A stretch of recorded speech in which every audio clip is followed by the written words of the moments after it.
So, let's talk about David.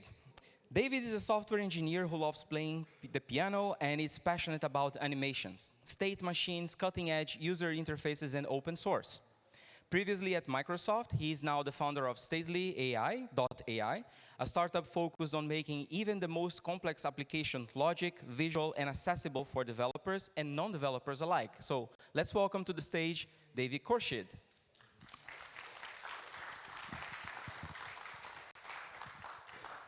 Hello, thank you so much for having me. I am so excited that all of you are here because I am going to be talking about something that I am truly excited about, and I hope that you are too, especially in the times that we live in where technology is changing. We have AI starting to come into the picture. So we're going to be talking about making state management intelligent. So again, my name is David. I'm David K. Piano pretty much everywhere online. And I work at a well, I'm the founder, but I also work there, a startup called Stately.ai. And mostly we focus on the state part, and specifically we focus on state machines. If you know me online, you know that that's something I love to talk about. And the AI part actually sort of came as a, not a happy accident, but just basically, I always thought of state machines as one of the most basic forms of AI. So even before LLMs and neural networks and things like that, if you wanted to make, for example, an AI for enemy behavior in a video game, chances are you would use a state machine or something that builds on top of a state machine like behavior trees. So who can tell me what game this is? Pac-Man, very easy. And in fact, one of the sponsors is, I saw a really cool Pac-Man arcade thing that I'm really trying to win because half of my talk is Pac-Man. How many of you know what a state machine is? That is amazing. I wish I took a picture of this. But OK, most of you know what a state machine is. Obviously, we have the initial state where we're wandering the maze. And then, based on what happens, which are the events, we could transition to different states. So this is an example of very basic enemy game AI. And I actually realized that on top of this, each of the ghosts has a different behavior too. So they have different personalities. Like Blinky will try to follow Pac-Man directly. Pinky will try to follow where Pac-Man will be. Inky will intercept with Pinky. They sort of work as a team. And Clyde is sort of bashful. It has pretty unpredictable behavior. But yeah, so about 8 years ago, I created a library called XState. And this is for JavaScript, TypeScript, but other libraries exist in other languages for state machines. In fact, virtually every language has a state machine library. And with this, you could actually define state machines in a declarative way. So you would import create machine, put your initial state, and then you would define the states. And then your transitions go inside the state. So on the event that you lose Pac-Man, now you're chasing Pac-Man. Like that's the behavior that you have to have. And then interacting with these state machines in XState is just creating actors. And so XState builds on top of the actor model as well. And so you could basically import that logic. So for example, the enemy ghost machine behavior. Subscribe to it to get an update of the state, start it, and then send it events. And so when you send the actor events, it is going to actually change its internal state and potentially do other side effects. So we have lots of options to choose from for state management. In fact, everyone does state management a different way, whether you're working in JavaScript, TypeScript, or other languages. Everyone has their opinion on how state management should be.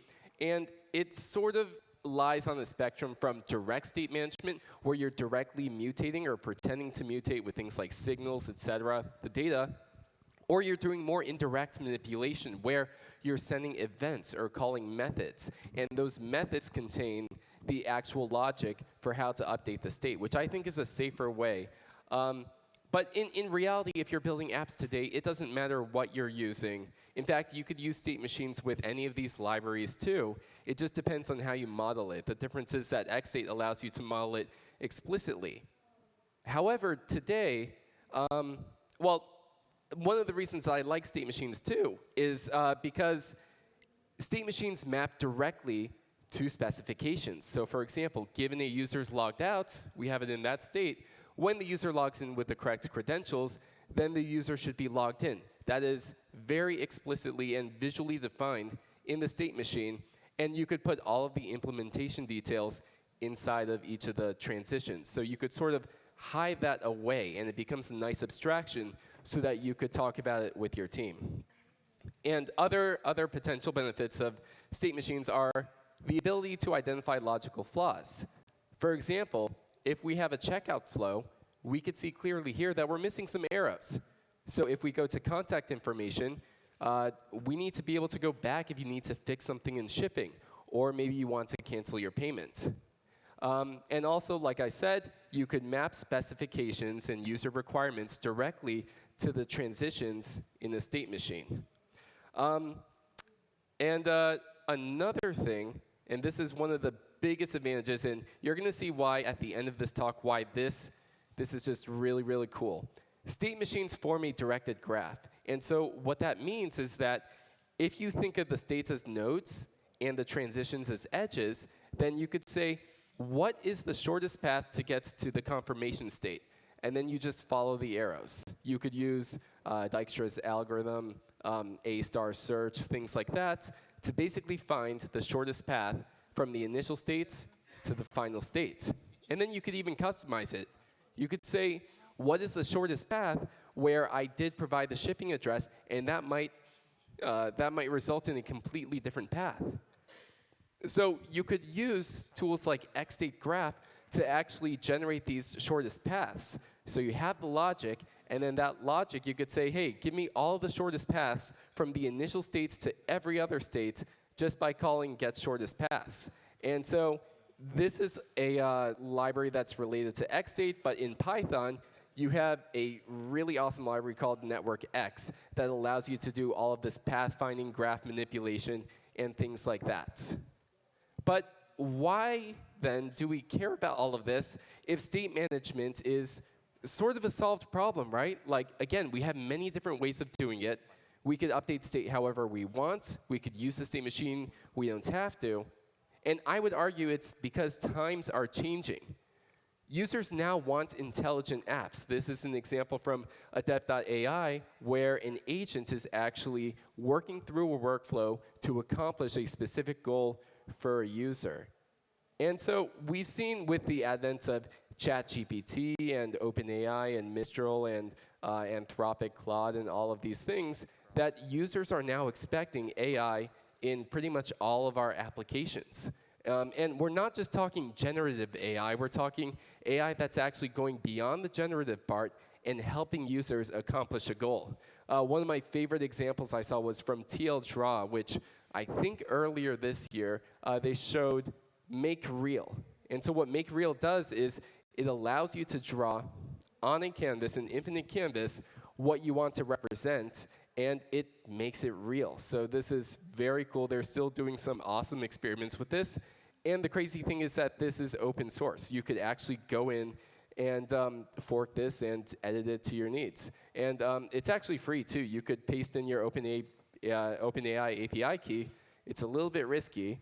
They're not going to steal it. I know the founder. He has his own key. He doesn't need yours. But yeah.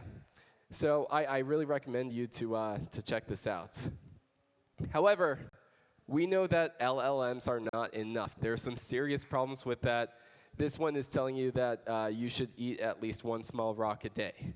And that's because LLMs, they're just prediction engines where you give it an input and it's going to predict what the output is going to be. And it does this by drawing from a huge knowledge source of information that it's collected over, the entire history of the internet. And so this information can include articles from The Onion, which is a satire news website where it says geologists recommend eating at least one small rock a day. This is dangerous advice, and this is not an isolated incident. Google, people have been posting memes about how Google is presenting really false information. And so I identify three main problems with LLMs. First of all, they're non-deterministic. You cannot be sure that given the same input, you're going to get the same output. In fact, most of the time, it's stochastic. So it's not going to be the same. And this is the problem. What if you want to actually unit test your AI apps? Like, it becomes very hard to do this. Also, they're not easily explainable. You can't ask an LLM, like, how did you come to this conclusion? How did you reach this goal? You might be able to do additional prompting and get it there. But the third one I think is the most dangerous. LLMs don't have accountability, so they're confidently wrong. They state something as fact when you know that it's really not fact. So this whole idea of, with generative and creative applications for LLMs, being a simple, give it an input and I will predict an output for you, this is honestly not enough. And so that's why today I want to actually talk about making applications more task and goal-oriented. And so with this, you need many, many more steps. And I'm going to talk about some ideas on how to get there. And so you might have seen this in what are called agents. And so, for example, LangChain has agents, and you might have seen agents in other applications in the AI world. So what is an agent? The shortest definition I could give is that an agent performs tasks to accomplish a goal. And so it does this by many different ways. Agents don't even need LLMs. You could have an agent that basically just knows the domain completely and is able to find its way to the goal without needing to use LLMs. But with LLMs, agents can actually become smarter. But this is my shortest possible definition. So how are they useful in AI apps? Let's say, for example, you have an email flow, and you want to say, please respond to this email for me. You might give it instructions like, hey, tell this person that I'm free tomorrow because they asked me, hey, what time are you free? And just say, like, yeah, I'm free tomorrow. You might want it to go through many different steps instead of just drafting an email. So you might want that protective mechanism that it must first ask for more info if it needs to. Otherwise, it should draft an email, and then you could review the email and approve it, and eventually then you send the email. So this provides a lot more safety for your AI application. So there's actually now two ways, or more than two ways, but there's many ways to do this now. LangChain has released something called LangGraph, which allows you to make these state machine flows for your agents. And so instead of just calling a chain or calling an LLM to do something, you could say, do this task. And depending on the results of this task, now do this other task, or maybe do something else. So you could route the agents to do exactly what you wanted to do. And pretty soon we're releasing a library called Stately Agent, which allows you to do the same thing with XState, since, of course, XState allows you to define state machines. So Stately Agent allows you to create LLM-powered agents that navigate through these flows. So I'm going to show you a little bit what this looks like. Over here, you could all see this, right? All right, awesome. So I am using Stately Agents. It says source here, but just pretend that's Stately Agent. And I'm also using the OpenAI, the AI SDK from Vercel, which I think is really awesome. So the main idea here is that we create an agent, we give it a model. In this case, we're giving it GPT-4. And we tell the agent what it could do, which is very similar to tool calling. So the agent could do two things. It could ask for clarification, or it could submit the email. So how do we make sure that the agent goes through a specific sequence of steps before it actually submits the email? So the answer is we create a state machine. And so we have an initial state here of checking. And in the state, we invoke the agent. We give it all the context it needs, the email, the instructions, and the clarifications it's made before. And so we give it a goal. This is similar to a prompt, but instead we're saying you have a goal, and you have to choose the correct event that will take you towards the goal. So if not enough information is provided, ask for clarification. Otherwise, create and submit an email response. And so we have a clarifying state where we're getting the information from the user, and then we have a submitting state. And another thing that I love about state machines too is that you could actually just visualize this. And over here, this is just the VS Code extension for XState, where we could see all of the steps outlined clearly. We're checking, and then if we need clarification, we go to this clarifying state.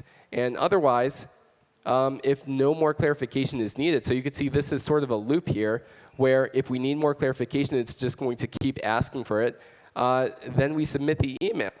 And then when the email is submitted, we're done.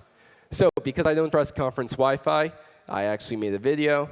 And this is, actually, this is a different one. So, but this is an example of how you would use that.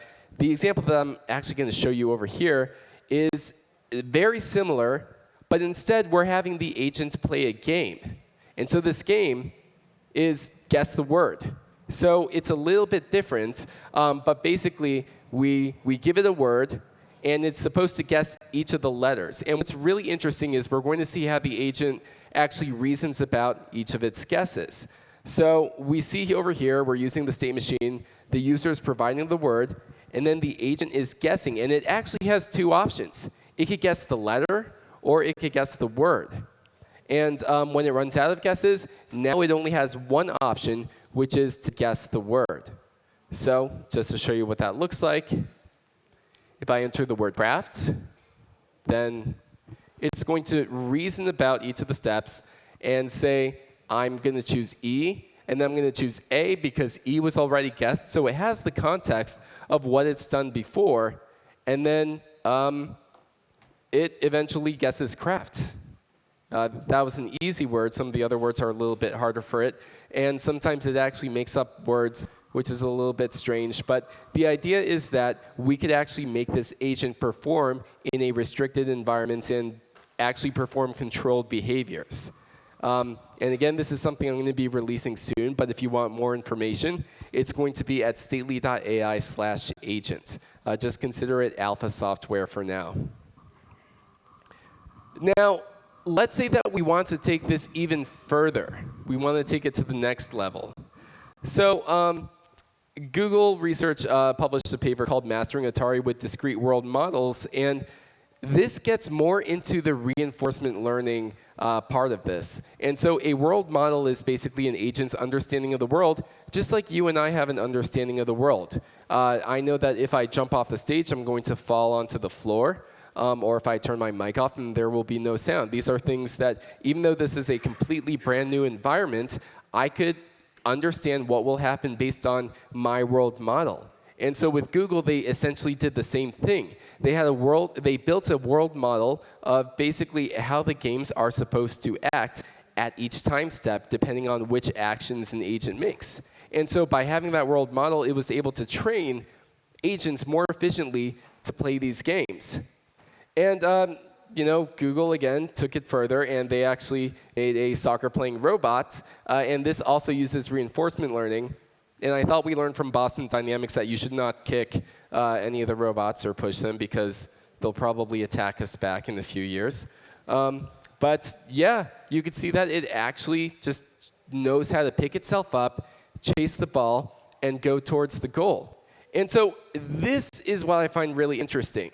Not so much using LLMs and stable diffusion to generate text and images, but more the whole reinforcement learning agent aspect where you're trying to get an agent to accomplish a specific goal. I also read a paper last year, Read and Reap the Rewards, Learning to Play Atari with the Help of Instruction Manuals. The idea is that before, reinforcement learning was sort of one of the disadvantages was you had to have it play many, many trials because it would make stupid mistakes. It would say like, oh, go left instead of right, crash into this tree, and only after hundreds and hundreds, if not thousands of trials, will it actually learn the correct actions to play the game.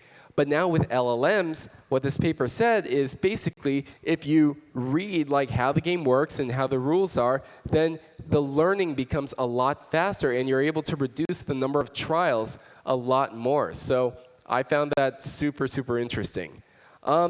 So how am I thinking now about like creating intelligent agents? This is what I'm really interested in, and hopefully you get as inspired as I am over here. But I think that if we combine 3 components, then we could build our way towards more intelligent applications and intelligent agents. The first one is, of course, the use of state machines, because they provide determinism and explainability. With determinism, you're sure that when an event happens, you're going to end up in a following state. You're not going to end up in some mysterious state, because just like your world model, like if I jump off the stage, I'm not going to float up to the sky. I know I'm going to fall down to the ground. That's deterministic. I understand what's going to happen next. The next one is reinforcement learning, and basically learning from feedback which actions to take so that I can most efficiently reach a specific goal. And of course, the last one, large language models, because with these kinds of apps, we do need interpretation of the environments and more creativity. So reinforcement learning is an area that I've been interested in for a while, and I'm just going to give a brief introduction on basically what it is. Reinforcement learning is where an intelligent agent learns through trial and error, so those hundreds or thousands of trials I've been talking about, how to take actions inside of some environment, and this is in order to maximize some future reward. So this sounds very much like playing a game, like those Atari games, or AlphaGo with the game Go, or engines like Stockfish playing chess.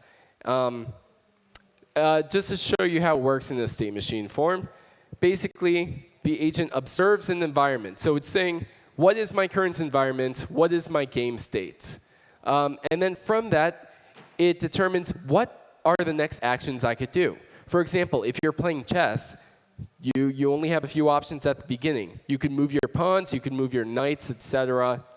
And then the environment reacts. So depending on what you do, the state is going to change. And so from there, you could actually determine, was that a good thing or a bad thing? If it was a good thing, then you assign the agents a reward. Otherwise, we just loop back again, and we're selecting an action again, and we're just going to keep playing and determining, are my actions good or bad? By doing many of these trials, an agent will eventually learn what the best actions are. And so going back to Pac-Man, you can think of the environment as the game. And so, for example, the game, it has a grid. It has these little cherry things and little dots that Pac-Man likes to eat. And there's two modes, and you can think of these 2 modes as different states. A normal mode and a scatter mode, where the ghosts are being chased by Pac-Man instead of the other way around. And so, again, at each time step, an agent is observing the state of the environment and then taking an action. And so depending on what's happening in the environment, Pac-Man can either eat its pellets, it could run away from the ghosts, or in scatter mode, it could actually chase the ghosts and try to eat them, because that might give a bigger reward. So that is a favorable action to take. And then we have a policy. The policy determines, based on which state I'm in, what is the best next action to take. And so with Pac-Man, you only have a few choices. You could go up, left, right, or down. And so depending on the environment, it will try to choose which one based on some anticipated future reward. And the reward, the way that it chooses is based on credit assignment, where you could say, hey, if you go towards a cherry, that's actually a good thing, so you should probably do that. Or if you're going towards a ghost, that's a bad thing, so you should avoid actions that go towards that ghost. Now, there's this idea of exploration versus exploitation, which is very important in reinforcement learning, because it teaches you that the shortest path might not be the best path. So for instance, we see the shortest path from A to C is just this line up above. But if we actually explore and try something different, then we might see that going a different path is actually the shorter path. And so I think it's a good life lesson as well. Don't always exploit, but also try to explore. And so just to give an example of this, how many of you have dogs? Okay, so a few of you. I don't know if it's a big thing in Budapest. But I didn't put cats because you can't really train cats. But you could train dogs. And so with dogs, let's say that you're trying to teach your dog the command down, like you want it to sit down or something like that. If you say down, it's not going to do anything because it's like, I don't speak English. I don't know what down means. I don't know what you're telling me to do. However, let's say the dog's exploring and it's like, I don't know what you want, whatever, I'm just going to sit down. Then it gets a treat.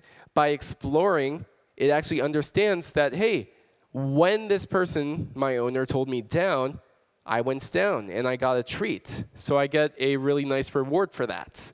And so exploitation is basically when you're replaying this and when the owner tells you down, it remembers that I got a treat in the past for going down.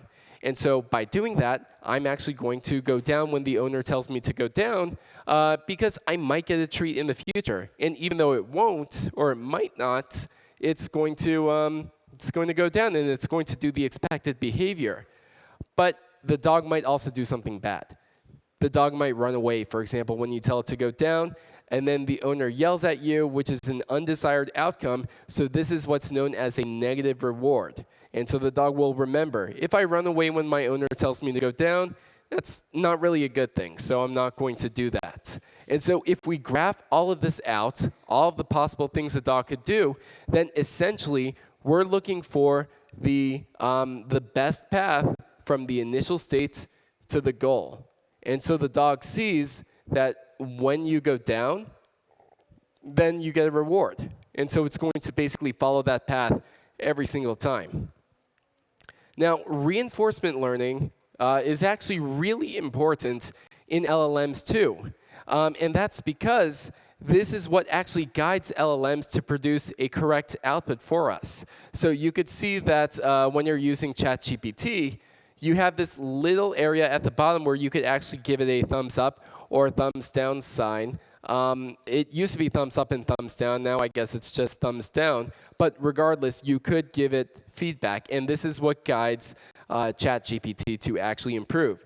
And I didn't give it a thumbs down because it actually had a really good explanation of what CraftHub is. So that was awesome. All right, so how do we bring this all together? So I'm thinking that basically with LLMs, you need to provide a context. And this context is what you give before the prompt or included with the prompt so that it has all of the context of what it should do next. So there's a few things that we could add based on everything that we've learned so far. First is the observations. Basically, what happened in the past.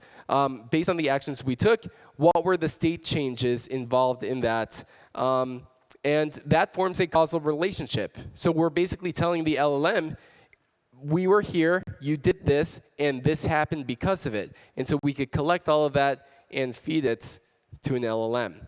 We could also give it history, which is the past interactions with the agent, the messages between the human and the AI assistant.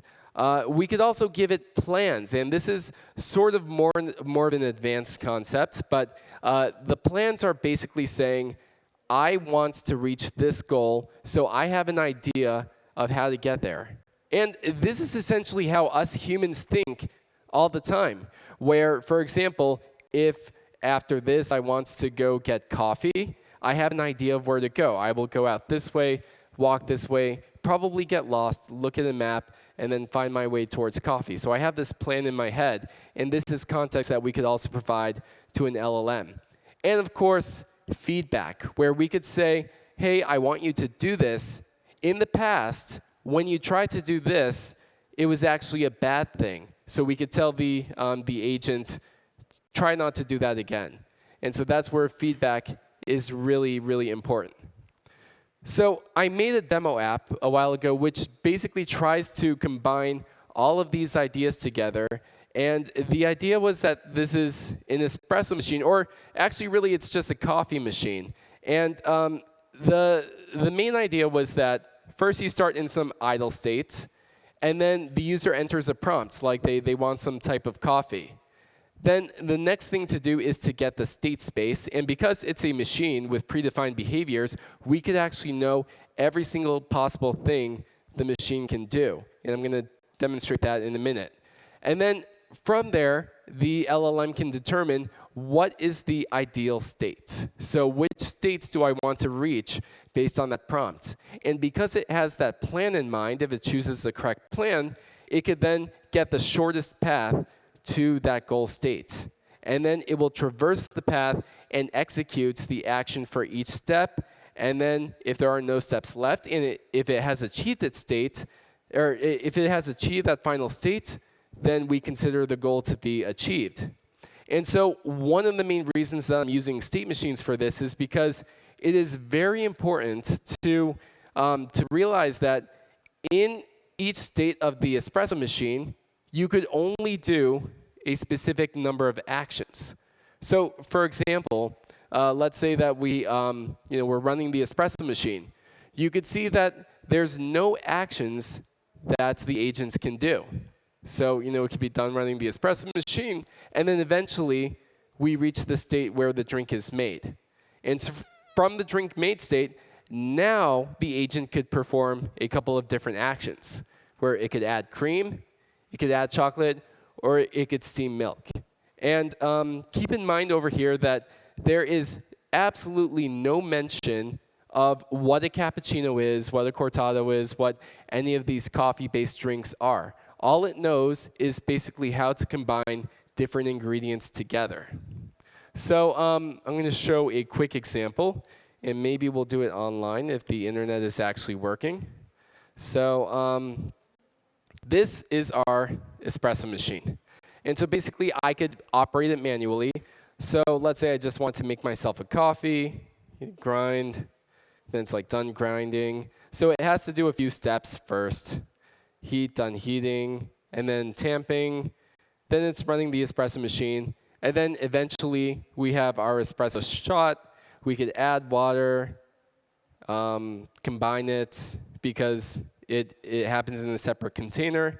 And then, we can make ourselves an Americano. Are Americanos a thing here? I'm not sure. OK, because I was in Romania. I asked for Americano, and they said it would destroy the espresso. So I didn't question them, and I guess it's not a thing over there. But let's say that I wanted to make, name a type of coffee drink. Someone. Cortado. OK, so are you Spanish? Or OK, well, a cortado, please. And so remember, this state machine has no idea what a cortado is. So it's going to, you see here in the console, this is generating all of the possible states that it could go to, and then it's estimating which final state it should end up in, and then it's performing each of the steps to eventually get to that state, hopefully. And there we go. We have espresso, steamed milk, basically a cortado.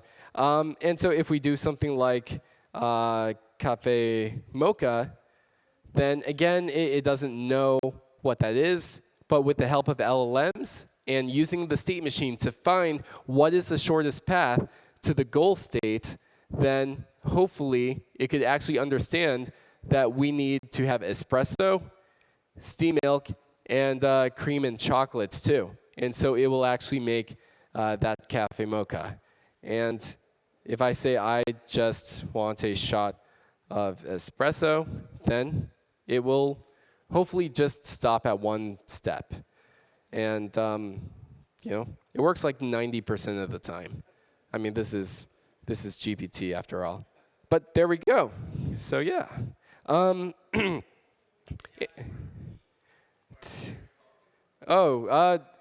The thing is that it will always make an espresso first, so I think it's going to mess up.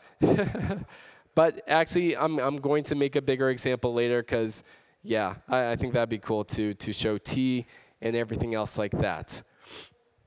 So there's a few learnings here in making this demo and making stately agents and basically exploring these three things. The first one is that LLMs are unpredictable, and this is one of the biggest things for us to solve, is that we need to accept the fact that LLMs, by their very nature, are always going to be unpredictable. We're never going to have them choose a correct answer, and there's a chance that they may be confidently wrong.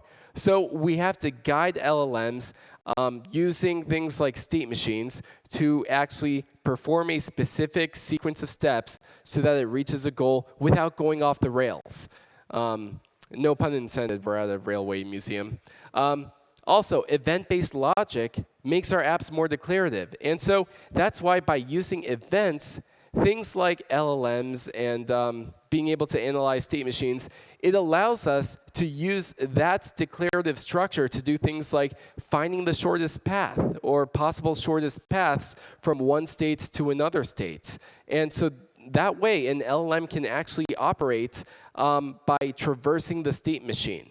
Just like it's a lot easier for you to use, if you use Google Maps or Apple Maps to get from one place to another, it's a lot easier when you have an actual map or graph of your application logic.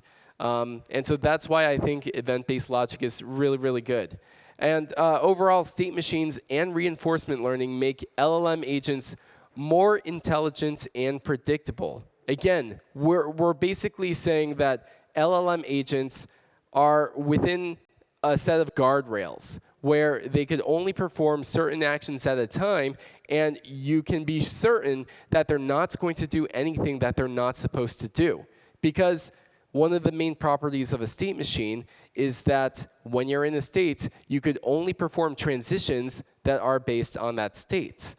You can't perform transitions outside of it because then you will end up in an unexpected state, and the state machine makes sure that those kinds of transitions are impossible.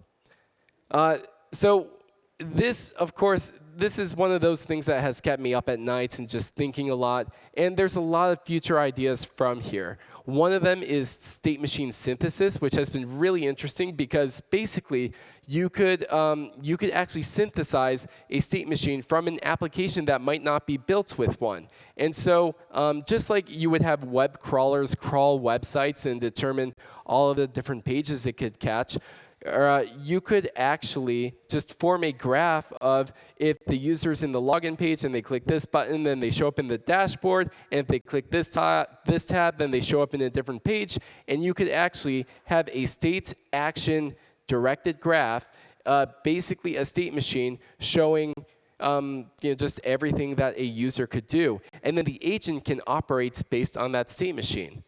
Another idea is adaptive user interfaces with reinforcement learning. If you're not familiar, adaptive user interfaces are basically user interfaces that adapt to the user. So they're not one size fits all, but instead, it's based on your preferences. And so you might have seen that in apps where you would open a menu bar and your most common choices were at the top. Or if you're using an IDE. Have you ever tried using someone else's IDE or someone else's computer? It feels like completely foreign, like maybe you're using VS Code and they're using NeoVim or something like that, or someone else is using VS Code, but they have a white color scheme where you have a dark one, and their side panel is to the left and yours is to the right for some weird reason.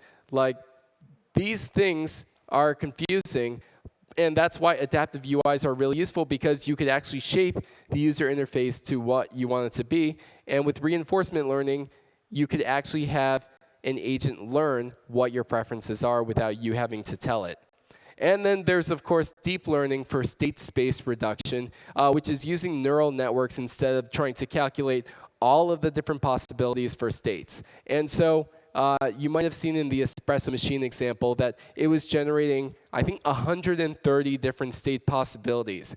But you could imagine for applications that are more advanced, this could get into the thousands, if not tens of thousands or millions of different states. And with that, we have limited memory, so we would turn instead to neural networks to compress that and to instead predict what state you should go to instead of trying to search through a large state space.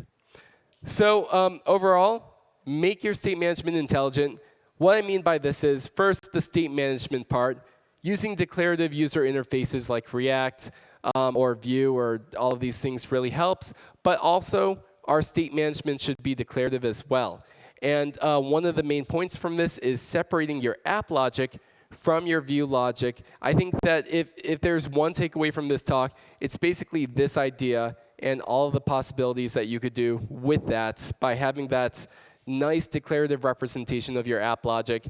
And the intelligent part, using LLMs, reinforcement learning for feedback, but also using LLMs as minimally as possible. Just like we saw with using state machines with LLMs, the state machine guides the agent instead of trying to have the agents do everything, which is unpredictable. So by having that predictability, we could actually make applications that are more intelligent to what we want to do. And with that, I want to thank you so much, CraftComp, for having me.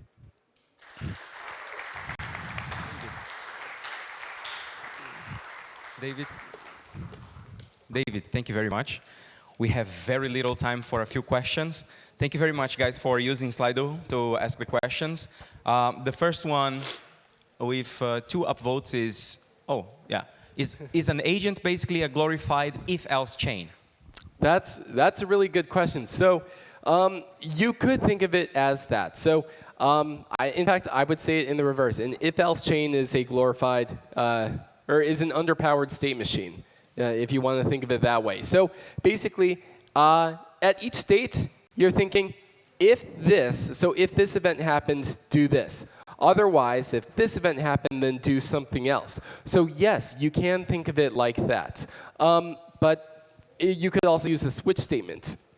But try traversing an if-else chain or a switch statement and making a directed graph out of that. That's one of the most powerful things, is actually having that directed graph representation. So you could do things like finding shortest paths, analyzing the graph, adding weights to the different edges and things like that. And these are things that if-else chains don't really get you. But I would say yes, it basically is. Thank you. We have only 1 more minute before break. Sorry. So try to be, try to be concise. Reinforced learning needs persistence, I guess. Is there an off-the-shelf library for this that you know? You could basically use vector databases or just database for it. From the rest of the questions, would you like to answer any? Let's see. Do you have experience of good curated private GitHub repo as DKM compared to log-seq? I do not. Sorry. What were your wins for 2019, September 15? I don't know. Who wrote that and care to explain? All right. So thank you very much, David. We have